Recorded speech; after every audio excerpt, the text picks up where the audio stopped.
미국에서 사연이 왔습니다. 오늘은 과거의 편견이 삶에 어떤 영향을 미치는지 생각해보는 기회가 되었으면 좋겠습니다. 그럼 사연 시작하겠습니다. 안녕하세요. 저는 조셉 맥나마라이고고 올해 82세입니다. 시카고 교외의 조용한 동네에서 홀로 살고 있습니다. 주변 사람들은 저를 고집센 노인이라 부르죠. 틀린 말은 아닙니다. 나이가 들면 마음이 더 단단해지는 법이니까요. 오늘 아침 손녀 리사에게서 전화가 왔습니다. 한국인 약혼자 정우를 데리고 저를 만나러 온다고 했습니다. 전화를 끊자마자 가슴이 답답해졌어요. 1년 전 리사가 서울대학교 교환학생으로 떠났을 때부터 이런 일이 생길까 걱정했거든요. 한국, 그 이름만 들어도 오래전 묻어두었던 기억들이 되살아납니다. 집 앞에 차가 멈추는 소리가 들렸습니다. 창밖으로 리사가 내리는 모습이 보였어요. 그 옆에는 키가 크고 단정한 아시아 청년이 서 있었죠. 정우라는 이름의 한국 청년입니다. 문을 열자 리사가 환하게 웃으며 달려왔어요. 할아버지, 정말 보고 싶었어요. 여기, 제가 말했던 정우예요. 정우는 공손하게 인사했습니다. 그의 영어는 놀라울 정도로 유창했어요. 요즘 젊은이들은 다 그렇겠죠. 반갑습니다. 맥나마라 선생님. 리사에게서 많은 이야기를 들었습니다. 저는 형식적인 미소만 지었습니다. 왠지 모를 불편함이 속에서 꿈틀거렸어요. 거실로 들어와 앉은 두 사람은 대학에서의 만남, 서울에서의 데이트, 그리고 미래 계획까지 설명했습니다. 정우는 자동차 엔지니어로 현대자동차의 연구개발팀에서 일한다고 했죠. 한국의 대표적인 자동차 회사라나요?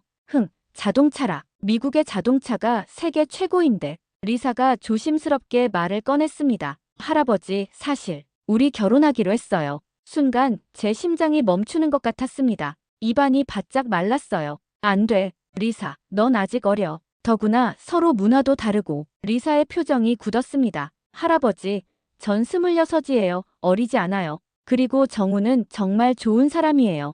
그건 내가 잘 모르는 거야. 정우가 조심스럽게 물었습니다. 혹시 제가 한국인이라서 그러신 건가요? 저는 잠시 침묵했습니다. 그의 눈을 마주보니 갑자기 60년 전 그날의 기억이 스쳐 지나갔어요. 정글 속 젊은 한국 군인의 눈빛, 그 결연한 의지가 담긴 눈빛, 순간 목이 메었습니다. 그런 게 아니야. 그냥 너무 서두르는 것 같아서 그래. 그렇게 어색한 침묵 속에 저녁 식사가 끝났습니다. 리사와 정우는 떠났고 저는 홀로 남았어요. 창밖으로 어둠이 내려앉자 천천히 지하실로 내려갔습니다. 오래된 트렁크를 열고 먼지 쌓인 군복을 꺼냈어요. 주머니에서 낡은 사진 한 장이 나왔습니다. 젊은 제 모습과 함께 찍힌 한국인 군인 박동호 중위. 사진 뒷면에는 한글로 뭔가 적혀 있었어요. 읽을 순 없지만 그 뜻을 저는 마음속으로 항상 알고 있었습니다. 가슴속에서 무언가 울컥 올라왔어요. 왜 그때의 기억들이 지금 이렇게 생생하게 돌아오는 걸까요? 베트남 전쟁, 그 지옥 같은 나날들, 그리고 한국 해병대와의 만남, 제 인생을 완전히 바꿔놓은 그 시간들.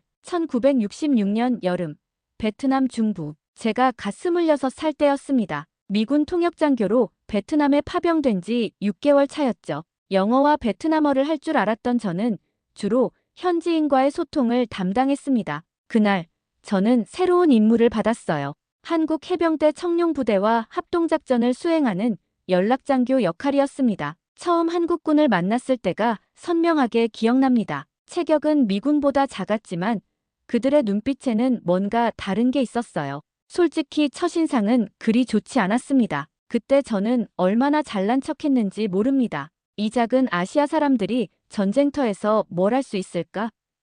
그런 생각을 했으니까요. 임무는 간단했어요. 저는 미군 지휘부와 한국군 사이의 통역을 담당하고 작전 계획을 전달하는 역할이었죠. 첫날 저녁 브리핑을 마치고 한국군 지휘관 박동호 중위를 만났습니다. 그는 영어를 조금 할 줄 알았지만 원활한 소통을 위해 통역이 필요했어요. 미군의 계획은 현실적이지 않습니다. 박중위의 첫마디였습니다. 저는 당황했어요. 감히 미군의 작전을 비판한다니. 그러나 박중위는 냉정하게 계속 말했습니다. 정글에서는 큰 부대로 움직이면 들킵니다. 소규모로 나눠서 침투해야 합니다. 미군 지휘관은 그의 제안을 무시했습니다. 그날 밤 첫 야간 매복 작전이 시작되었어요. 저는 박중위의 분대와 함께 움직였습니다.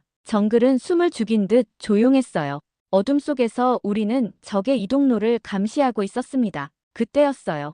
박중희가 손짓을 했습니다. 수신호로 적 20명, 우리 방향으로 접근 중이란 뜻이었어요. 저는 심장이 터질 듯이 뛰었습니다. 미군은 즉시 대응 사격 준비를 했지만 박중희는 다른 손짓을 보냈어요. 침착하게 기다려. 놀라운 일이 벌어졌습니다. 한국 병사들이 마치 정글의 일부가 된 듯 조용히 움직이기 시작했어요.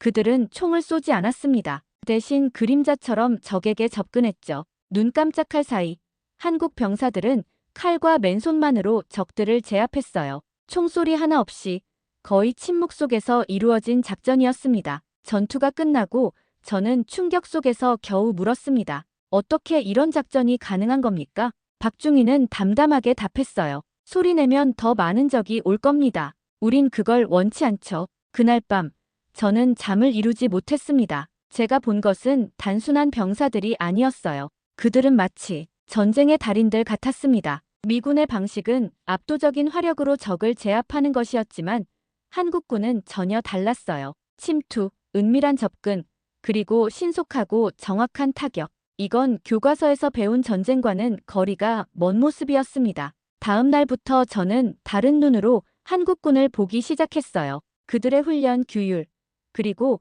무엇보다 적응력이 놀라웠습니다. 미군이 첨단 장비에 의존할 때 한국군은 환경을 이용했어요. 미군이 적을 찾아 대규모 수색을 할 때 한국군은 이미 적의 패턴을 파악하고 기다리고 있었죠. 박중희는 종종 저에게 말했습니다. 우리는 한국 전쟁에서 배웠습니다. 숫자가 많다고 이기는 건 아닙니다. 똑똑하게 싸워야 합니다. 하루하루 지날수록 저는 그들을 더 존경하게 되었어요. 그러나 진짜 시험은 아직 오지 않았습니다. 베트남 중부의 험한 정글 속에서 저는 곧 생사의 갈림길에서 한국군의 진정한 모습을 보게 될 줄은 몰랐습니다. 베트남 중부 고원지대, 우리는 죽음의 고개라 불리는 지역을 수색하고 있었습니다. 이곳은 베트콩의 주요 보급로였죠. 미군은 이 지역을 매우 위험하다고 판단했고 대규모 부대 대신 소규모 정찰대를 파견했어요. 우리 팀은 미군 12명과 한국 해병 15명으로 구성되었습니다.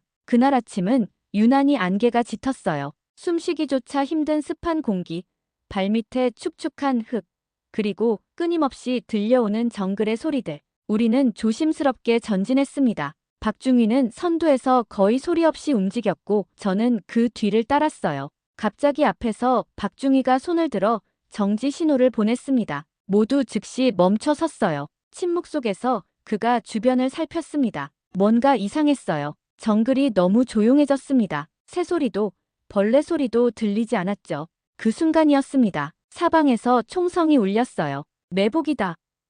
누군가 소리쳤습니다. 저는 본능적으로 땅에 엎드렸어요. 주변에서는 미군들이 황급히 대응 사격을 시작했고 혼란스러운 상황이 이어졌습니다. 베트콩은 우리를 완벽하게 포위했어요. 그들은 나무 위에, 덤불 뒤에, 심지어 우리가 밟고 온 길에도 숨어 있었습니다. 저는 라디오로 지원을 요청했지만 안개 때문에 공중 지원은 불가능했어요. 우리는 고립되었습니다. 혼란 속에서 저는 다리에 총상을 입었어요. 날카로운 통증이 전신을 관통했고 순간 의식이 흐려졌습니다. 눈을 떴을 때 저는 미군 동료들이 후퇴하는 모습을 보았어요. 누군가 소리쳤습니다. 맥나마라가 다쳤다. 데리고 가야 해. 하지만 베트콩의 화력은 점점 더 거세졌고 미군들은 저를 데리고 갈 여유가 없었어요. 그때 한 손이 제 어깨를 잡았습니다. 박동호 중위였어요. 조셉, 일어나. 함께 가자. 그의 눈에는 의지가 불타고 있었습니다. 안 돼요, 중위님.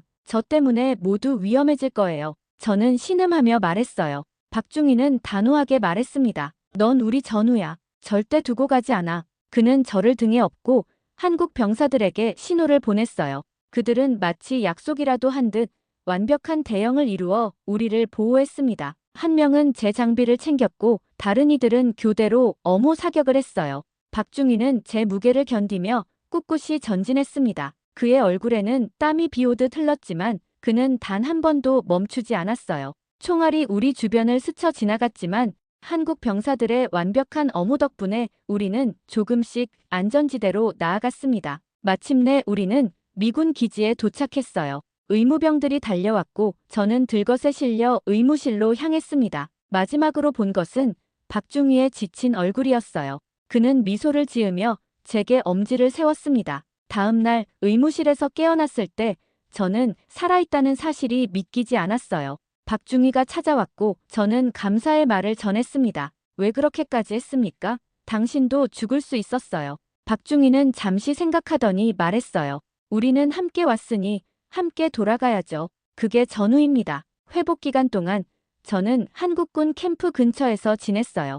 그곳에서 또 다른 놀라운 광경을 목격했습니다. 한국 병사들은 전투에서는 무자비했지만 현지 주민들에게는 놀라울 정도로 친절했어요. 특히 박중희는 자신의 군량미를 현지 아이들에게 나눠주곤 했습니다. 어느 날 제가 이에 대해 물었을 때 박중희는 이렇게 답했어요. 전쟁은 군인들이 하는 것이지 어린아이들이 하는 게 아닙니다. 아이들은 배고프면 안 돼요. 그들은 미래니까요. 그 순간 저는 박중희가 단순한 군인이 아니라는 것을 깨달았어요. 그는 전장에서는 가장 용맹한 전사였지만 동시에 가장 인간적인 사람이기도 했습니다. 전쟁의 광기 속에서도 자신의 인간성을 잃지 않는 사람. 저는 그런 사람을 본 적이 없었어요. 다리 부상에서 회복된 후 저는 다시 박중희의 부대에 합류했습니다. 이제 저는 단순한 통역장교가 아니었어요. 저는 그들의 일원이 되어 있었습니다. 그리고 곧 저희 모두의 운명을 바꿀 전설적인 전투가 기다리고 있었죠. 1967년 2월 짜빈동. 이 이름은 제 인생에서 영원히 지워지지 않을 기억입니다. 베트남 중부의 작은 마을이었지만 이곳에서 벌어진 일은 역사에 기록될 만한 것이었어요. 우리 부대는 정찰 임무를 수행하던 중이었습니다. 한국 해병 청룡부대 70여 명과 미군 지원 병력 몇 명으로 구성된 소규모 부대였어요. 저는 여전히 박중희의 부대에 배속되어 있었고 이제는 단순한 통역이 아닌 전투원으로서 임무를 수행하고 있었습니다. 그날 아침 정찰 헬기가 놀라운 보고를 해왔어요. 짜빈동 방향으로 대규모 베트콩 병력이 이동 중이라는 정보였습니다. 헬기 조종사의 추산으로는 약 2,000명에 달하는 규모였죠. 반면 우리는 고작 70여 명에 불과했어요. 미군 사령부는 즉시 철수 명령을 내렸습니다. 즉시 탈출하라. 반복한다. 즉시 탈출하라. 무전기를 통해 다급한 목소리가 들려왔어요. 합리적인 판단이었습니다. 이런 상황에서 맞서 싸우는 것은 자살 행위나 다름없었으니까요. 하지만 박중희와 한국 해병들의 반응은 달랐어요. 그들은 서로 눈빛을 교환했고 그 속에서 저는 단호한 결의를 보았습니다. 박중희가 말했어요. 우리가 물러서면 마을 사람들이 위험해집니다. 여기서 막아야 합니다. 미군 지휘관은 격렬하게 반대했어요. 미쳤습니까? 당신들은 70명 뿐이에요. 적은 2,000명이 넘는다고요. 하지만 박중희는 고개를 저었습니다. 숫자는 중요하지 않습니다. 의지가 중요합니다. 미군 병사들은 하나둘 철수하기 시작했어요. 그들의 판단이 틀렸다고 할 수는 없습니다. 전쟁에서 무모한 희생은 의미가 없으니까요. 그러나 저는 그 자리에 서 있었어요. 다리는 여전히 완전히 회복되지 않아 절뚝거렸지만 마음은 이미 결정을 내린 상태였습니다. 저는 남겠습니다. 제 목소리가 떨렸어요. 박중희가 놀란 눈으로 저를 바라봤습니다. 당신은 미군입니다. 명령을 따라야 합니다. 저는 고개를 저었어요. 지금은 미군이 아니라 당신의 전우로 남겠습니다. 순간 그의 눈에 깊은 감정이 스쳐 지나갔어요. 그는 말없이 제 어깨를 꽉 잡았습니다. 그것으로 충분했어요.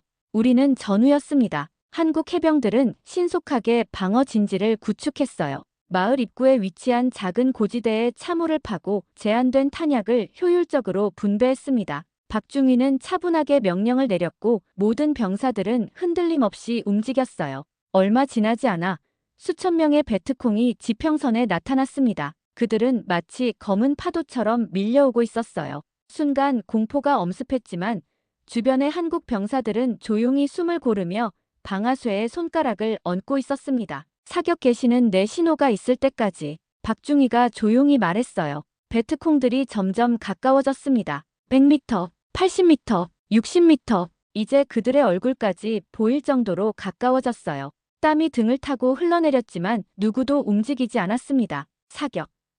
박중희의 외침과 함께 일제히 총성이 울렸어요. 첫 번째 공격에서 수십 명의 베트콩이 쓰러졌습니다. 하지만 그들은 물러서지 않았어요. 오히려 더 맹렬하게 공격해왔습니다. 수류탄이 폭발하고 기관총 소리가 귀를 찢었어요. 전장은 순식간에 연기와 비명소리로 가득 찼습니다. 5시간. 그것은 제 인생에서 가장 길고도 짧게 느껴진 시간이었어요. 저희는 한치도 물러서지 않고 싸웠습니다. 탄약이 떨어지면 총검을 사용했고 그마저 불가능하면 맨손으로 싸웠어요.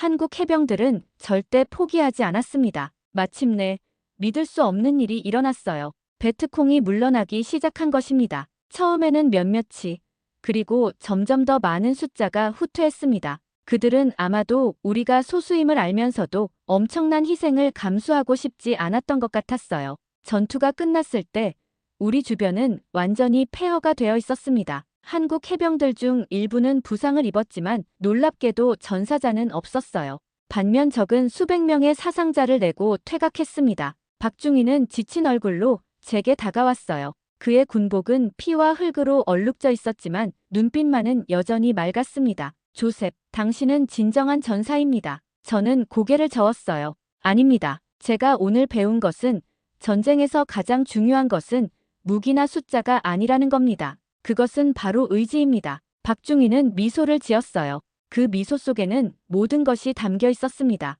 전투의 고통, 승리의 기쁨, 그리고 생존자로서의 안도감까지. 저는 그날 한국 해병들과 함께 싸우면서 제 인생에서 가장 중요한 교훈을 얻었어요. 진정한 용기는 두려움이 없는 것이 아니라 두려움에도 불구하고 해야 할 일을 하는 것이라는 사실을. 짜빈동 전투 이후 저는 미군 사령부로부터 소환장을 받았습니다. 직속 상관의 명령을 어긴 것에 대한 징계였어요. 하지만 놀랍게도 처벌 대신 저는 공로를 인정받아 무공훈장을 받았습니다. 미군 지휘부도 70명의 병력이 2,000명의 적을 막아낸 기적적인 전투를 무시할 수 없었던 것이죠. 그럼에도 저는 깊은 공허함을 느꼈어요. 전장에서 견뎌낸 모든 순간들이 저를 파고들었습니다. 밤마다 총성과 비명소리가 귓가에 맴돌았어요. 의사들은 이를 전투 스트레스 반응이라 불렀지만 저는 그것이 단순한 의학적 증상이 아님을 알았습니다. 제 영혼의 일부가 베트남에 묻혀버린 것 같았어요. 1968년 봄, 저는 마침내 미국으로 귀국 명령을 받았습니다. 떠나기 전날 밤, 박중희와 함께 조용히 술을 마셨어요.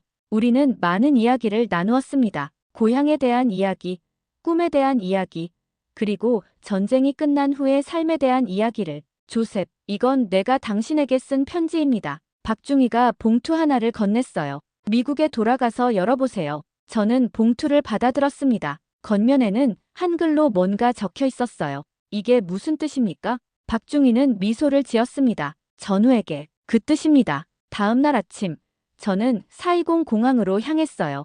박중희와 한국 해병들이 배웅을 나왔습니다. 우리는 말없이 서로를 포옹했어요. 때로는 말보다 침묵이 더 많은 것을 전달하기도 합니다. 비행기를 타기 전 마지막으로 돌아보았을 때 박중희는 여전히 그 자리에 서서 경례를 하고 있었어요. 저도 그에게 군인다운 경례로 화답했습니다. 그때는 몰랐어요. 그것이 박중희를 보는 마지막이 될 줄은. 미국으로 돌아온 저는 적응하기 힘들었습니다. 고요한 밤은 오히려 저를 불안하게 만들었고 갑작스러운 소리에 저는 반사적으로 몸을 숙였어요. 의사들은 이를 외상 후 스트레스 장애라고 불렀습니다. 저는 약을 처방받았지만 그것이 제 마음의 상처를 치유해주지는 못했어요. 그리고 박중희의 편지. 저는 그것을 열어볼 용기가 없었습니다. 편지는 제 책상 서랍 깊숙이 자리 잡았고 그곳에서 몇십 년간 잠들어 있었어요. 그것은 마치 제가 감당할 수 없는 과거의 일부였습니다. 편지를 열면 모든 기억과 감정이 홍수처럼 밀려올 것 같았어요. 세월이 흘렀습니다. 저는 군을 떠나 민간인으로 돌아와 대학에서 언어학을 가르쳤어요. 결혼을 하고 아이들을 낳았지만 제 가슴 한구석에는 항상 베트남에서의 기억이 자리 잡고 있었습니다. 가끔씩 한국에 대한 뉴스가 들려올 때면 저는 박중희와 청룡부대 전우들을 떠올렸어요. 그들은 지금 어떻게 지내고 있을까? 무사히 고향으로 돌아갔을까? 2023년 봄, 손녀리사는 서울대학교 교환학생으로 떠났습니다. 저는 겉으로는 아무렇지 않은 척했지만 속으로는 불안했어요. 한국, 그 이름은 여전히 제 가슴을 조이는 감정을 불러일으켰습니다. 이유를 설명할 수는 없었지만 손녀가 그곳에 가는 것이 마음에 들지 않았어요. 리사가 정우라는 한국 청년을 만났다는 소식을 들었을 때 저는 설명할 수 없는 거부감을 느꼈습니다. 그것은 한국이나 한국인에 대한 미움이 아니었어요. 오히려 그 반대였습니다. 너무나도 깊은 감정, 너무나도 복잡한 기억들이 제 안에서 충돌하고 있었습니다. 그리고 오늘 리사가 정우와 함께 제 집을 방문했어요. 결혼 소식을 전하러 온 것이었죠. 저는 반사적으로 반대 의사를 표명했습니다. 진심이 아니었어요. 단지 제 안에 오래된 상처가 반응했을 뿐이었습니다. 두 사람이 떠난 후 저는 지하실로 내려가 오래된 트렁크를 열었어요. 그리고 마침내 55년 동안 열지 않았던 그 편지를 꺼내들었습니다. 노란빛으로 변색된 봉투, 희미해진 한글 글씨, 손가락이 떨렸어요. 그때 현관문 종소리가 울렸습니다. 리사였어요. 그녀는 혼자 돌아왔습니다. 할아버지, 이게 뭐예요?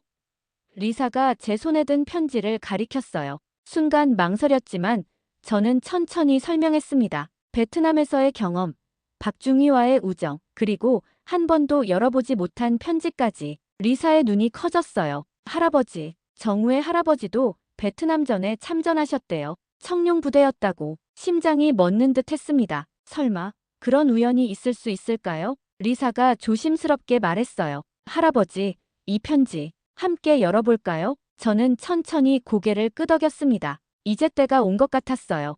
봄비가 부슬부슬 내리는 인천공항에 저는 손녀 리사와 함께 도착했어요. 82세의 나이에 16시간의 비행은 쉽지 않았지만 가슴속 설렘과 불안이 피로를 잊게 했습니다. 55년 만에 다시 밟는 아시아의 땅. 이번엔 베트남이 아닌 한국이었어요. 공항 출구에서 정우가 우리를 기다리고 있었습니다. 그의 옆에는 60대 중반으로 보이는 남성이 서 있었어요. 그는 단정한 정장 차림으로 군인 출신임을 짐작케 하는 당당한 자세를 유지하고 있었습니다. 박영호 씨, 제 할아버지이십니다. 정우가 소개했어요. 박영호. 그 이름은 편지 봉투에 적혀있던 이름과 달랐습니다. 하지만 그의 눈빛에서 저는 무언가 익숙함을 느꼈어요. 마치 오래전에 본 듯한, 하지만 확실히 기억나지 않는 얼굴. 맥나마라 씨, 드디어 만나뵙게 되어 영광입니다. 박영호 씨의 영어는 유창했어요. 아버지께서 자주 이야기하셨습니다.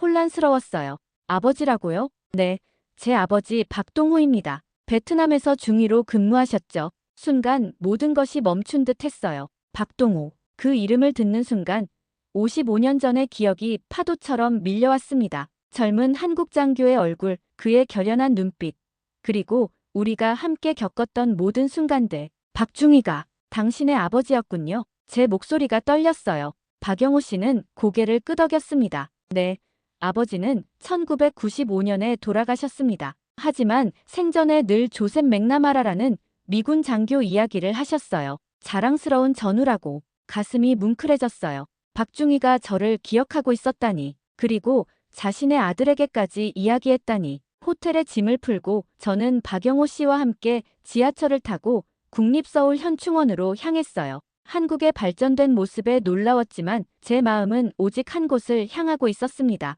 현충원은 엄숙하고 정갈했어요. 잘 정돈된 묘역 사이로 우리는 천천히 걸었습니다. 마침내 박영호 씨가 한 묘비 앞에 멈춰 섰어요. 아버지입니다. 묘비에는 한글로 박동호라고 새겨져 있었고 그 아래에는 청룡부대 중이라는 글자가 보였어요.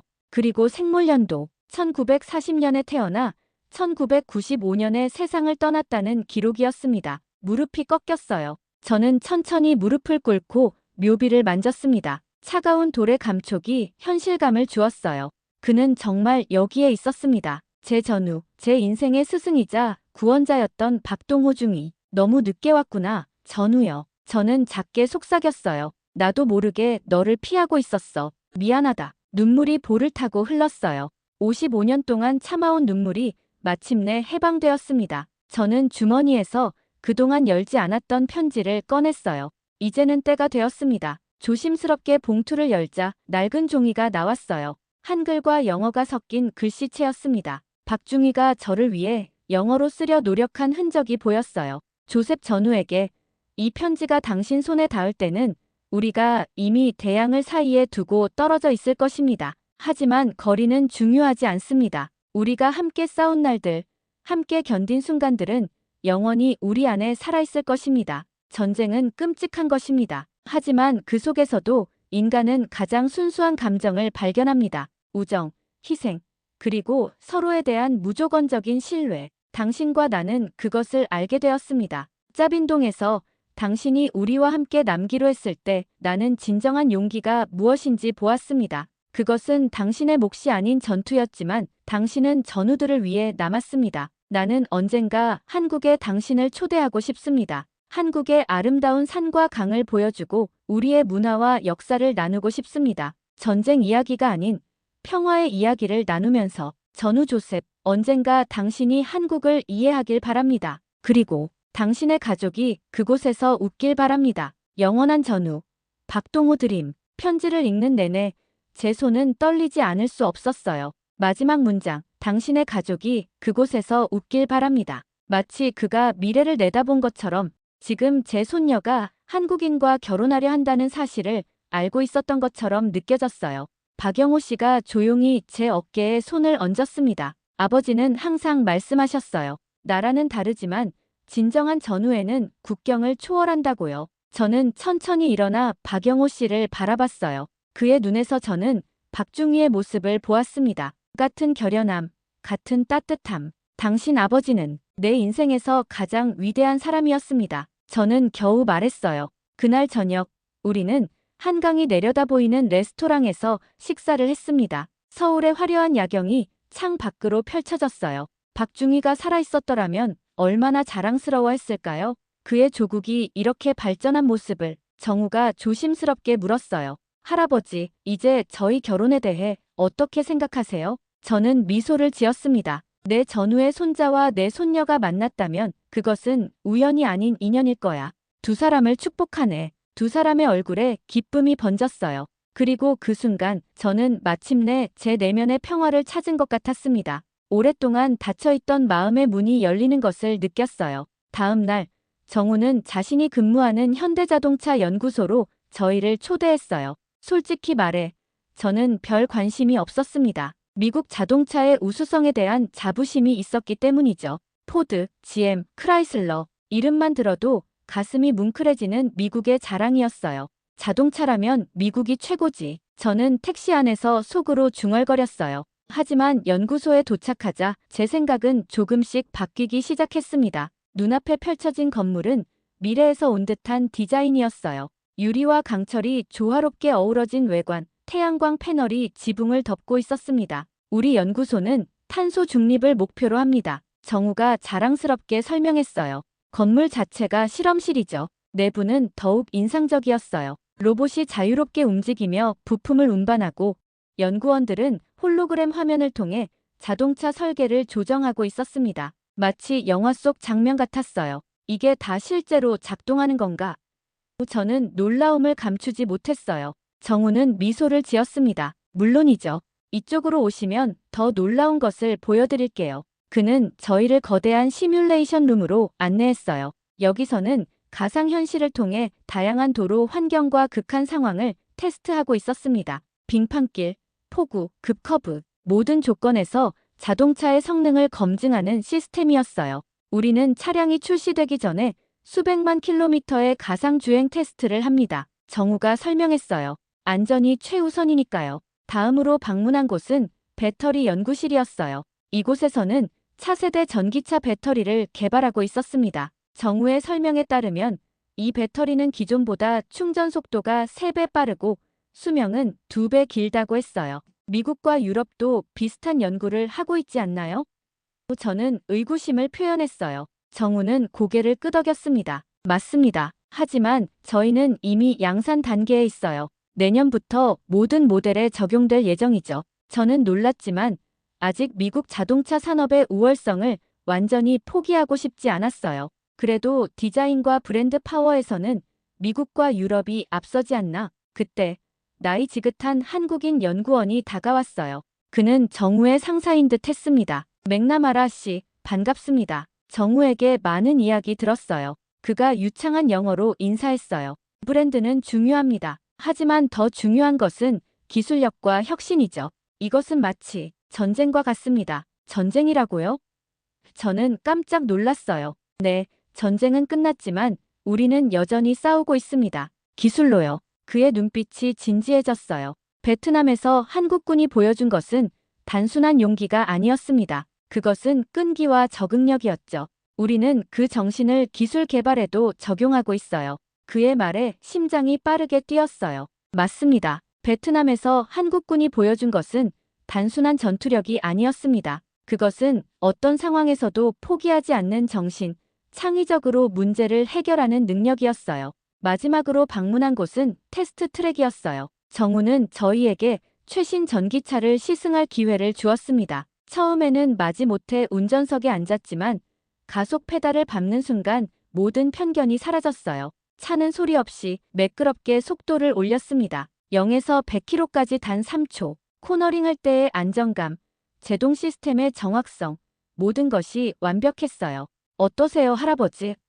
리사가 조수석에서 물었어요. 솔직히 놀랍군. 저는 인정할 수밖에 없었어요. 내가 알던 한국 차가 아니야. 정우가 미소 지었습니다. 세상은 빠르게 변하고 있어요. 한국도 그렇고요. 테스트 주행을 마치고 연구소를 나오면서 저는 깊은 생각에 잠겼어요. 55년 전 베트남에서 만난 한국 해병들은 열악한 상황에서도 놀라운 전투력을 보여주었습니다. 그리고 지금 그들의 자손들은 기술의 최전선에서 같은 정신으로 싸우고 있었어요. 리사가 제 생각을 읽은 듯 말했어요. 할아버지, 박중희 님이 이걸 보시면 정말 자랑스러워 하실 것 같아요. 그래, 저는 고개를 끄덕였어요. 박중희라면 분명 그럴 거야. 그날 저녁 호텔 창가에 서서 서울의 야경을 바라보며 저는 제 인생에서 처음으로 한국에 대한 진정한 존경심을 느꼈어요. 그것은 단순한 감상이 아니었습니다. 깊은 이해와 인정이었죠.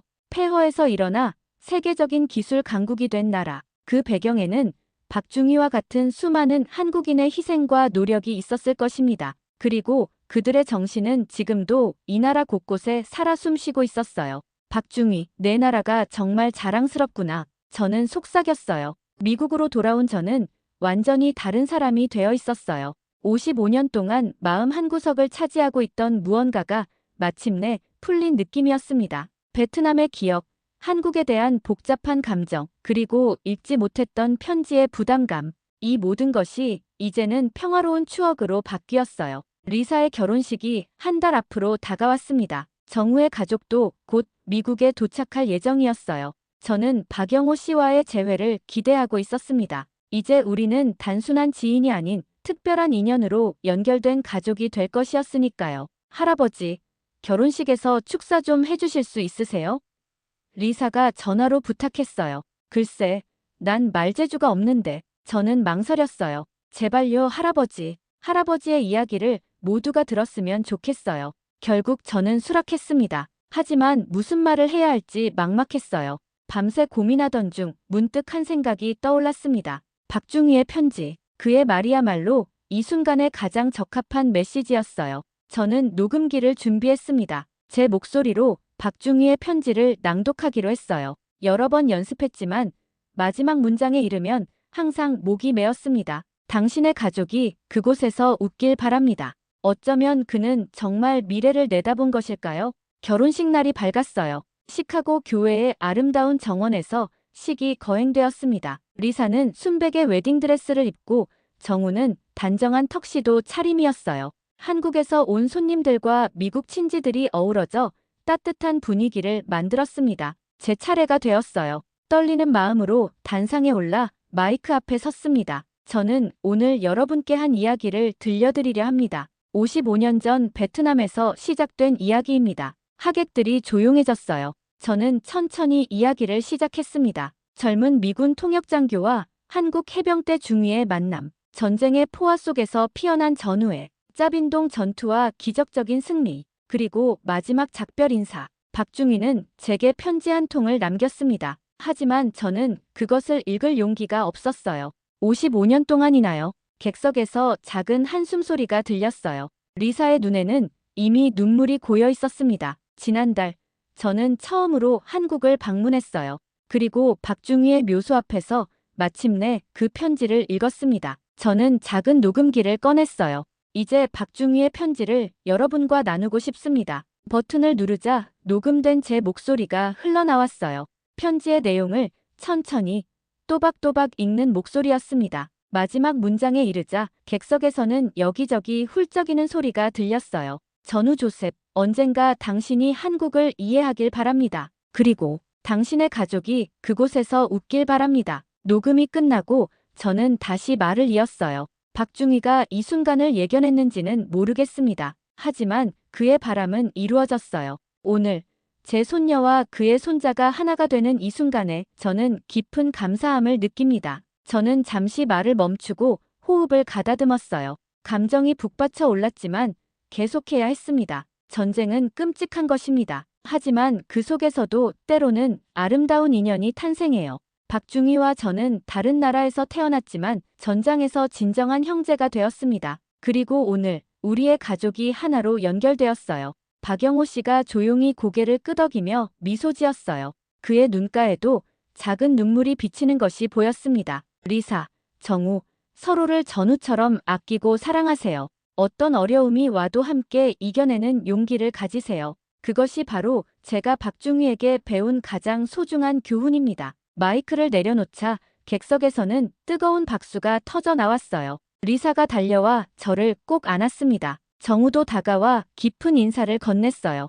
박영호 씨가 다가와 제 손을 꼭 잡았습니다. 맥나마라 씨, 아버지가 살아계셨다면 정말 기뻐하셨을 겁니다. 저도 알아요. 저는 작게 대답했어요. 결혼식 후 저는 집으로 돌아왔습니다. 지하실에 내려가 오래된 트렁크를 다시 열었어요. 이번에는 두려움 없이 그리고 후회 없이 과거의 물건들을 하나씩 꺼냈습니다. 군복, 훈장, 베트남에서 가져온 작은 기념품들, 모든 것이 이제는 소중한 추억이 되었어요. 마지막으로 낡은 사진 한 장을 집어들었습니다. 짜빈동 전투 직후 촬영된 것으로 박중희와 제가 나란히 서 있는 모습이었어요. 지치고 더러운 군복 차림이었지만 우리의 눈빛은 승리의 기쁨과 생존의 안도감으로 빛나고 있었습니다. 사진 뒷면에는 한글로 뭔가 적혀 있었어요. 저는 이제 그 의미를 알고 있었습니다. 박중희가 직접 쓴 문구였죠.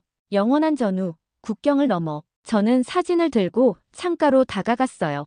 해질녘의 붉은 노을이 창문을 통해 쏟아져 들어왔습니다. 그 빛 속에서 저는 마치 박중희의 미소를 보는 것 같았어요. 그래, 전우여. 저는 속삭였어요. 우리의 인연은 국경을 넘어, 세대를 넘어 계속됩니다. 창밖으로 저무는 해를 바라보며 저는 마침내 진정한 평화를 찾았어요. 55년간의 긴 여정이 마침내 끝났습니다. 그리고 새로운 시작이 기다리고 있었어요. 한국과 미국, 두 문화가 하나로 어우러진 우리 가족의 새로운 이야기가 베트남의 정글에서 시작된 인연이 이제는 아름다운 결실을 맺었어요. 박중희의 바람대로 제 가족은 이제 한국에서도 웃을 것입니다. 그리고 어딘가에서 그도 분명 미소 짓고 있을 거예요. 영원한 제 전우가. 오늘의 사연은 여기까지입니다. 오늘의 사연 잘 들으셨나요? 오늘의 사연이 좋으셨다면 구독과 좋아요를 눌러주시면 영상 제작에 많은 힘이 된답니다. 오늘도 긴 시간 끝까지 함께 해주셔서 감사드리며 평안한 하루 되시길 바랍니다.